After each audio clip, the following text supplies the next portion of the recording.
What's going on, everybody? Jack Acid here, bringing you Let's Ride number 2, taking you through some of Forza Horizon's events, and just getting started here. This is called the Oakley Blitz, and you can see we're going out in the 2011 Subaru Impreza. And why waste time? Let's get to it. Starting off at the back of the grid in P8, already getting around, it looks like Terry Adams.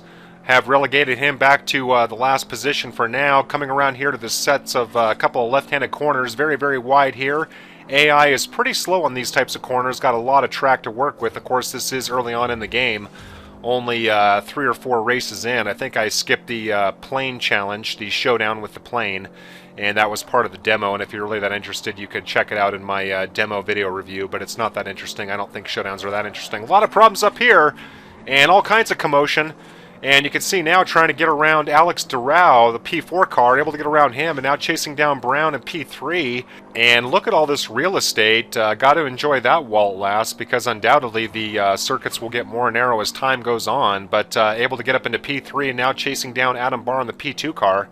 And I know it seems kind of nerdy, but I do like kind of informally monitoring what these drivers are like on track. You do see them out in the open world of Forza Horizon, so it's kind of interesting to see how they perform here. As you can see, I start to get it all wrong, but able to drift around Barr there. And that's going to put us in position to try and overtake Ramona Cravache, who is our first wristband rival, so to speak. And I do believe she's our key rival through the yellow wristband series of events, and we'll be moving on to green after a little while. Losing control here into the rail, and thankfully we hit it flush so we didn't get caught out in a spin. Even though this is a lot more forgiving of those types of things in Forza Horizon compared to Forza 4, it still makes me feel kind of weird. Now making an inside move on Ramona, and unlocking the achievement of Kudos to You, which I believe is completing 5 sponsorship challenges. And do not read and drive, kids. That's what happens, sliding into the rail and making this a little too close for comfort, and might be just a little too late for Ramona, even though she's all over our tailpipe, and going to be able to beat her out for the 2nd time in a row, getting 1st place. And that should get us close to a green wristband, but I'm not exactly sure. Might have 2 more events to go, so getting the 8,800 credits there. And taking a look at our progress, yeah, going to be short. Looks like 20 points short to the next wristband, so got to do 1 more event. And out in my travels, wouldn't you know it, coming across a Mr. M Rossi, out cruising around in his Ferrari F40 S632 car.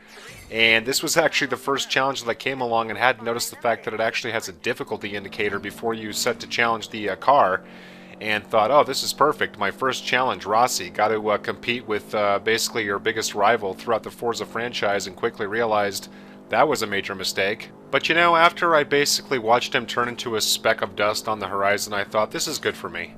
It's good for me to just absolutely feel the burn of Rossi kicking dirt in my face and driving a car that I want and probably dating a girl that I like a whole lot. And just really be with that. Be with defeat. Feel it. And of course, that's all the big setup for the big comeback later on in the game when I track down a really nice sports car. There he is, after basically thumping me into the ground. And basically watch him pull away victorious as we part here, and I'm left with my own thoughts of shame and disgust. And to get that bad taste out of our mouth, got to take on the next event and get that green wristband. That's at least 1 stepping stone to getting new cars. And you can see pulling into the GShock Sprint, which is basically a C-Class American car event. And so taking it out here with no assists in the 1970 Ford Mustang Boss 429.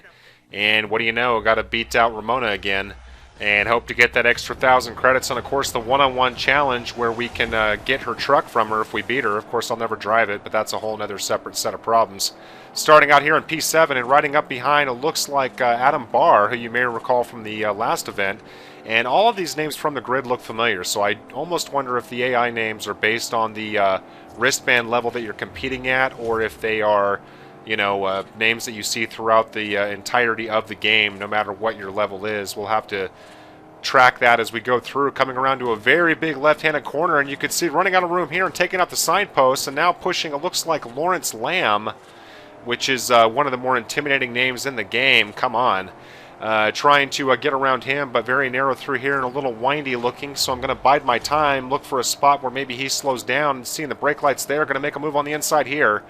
And you can see riding up on the side of the shoulder there. And I know that coming from a Forza background, that looks like a really cheap overtake, but the reality is that the AI does it a lot, and there's times where you almost have to do it. So Ramona very, very slow through here, trying to make a move around here, and losing control into the guardrail, trying to collect the car, and there she is, filling up our mirrors, and able to stay ahead of her there.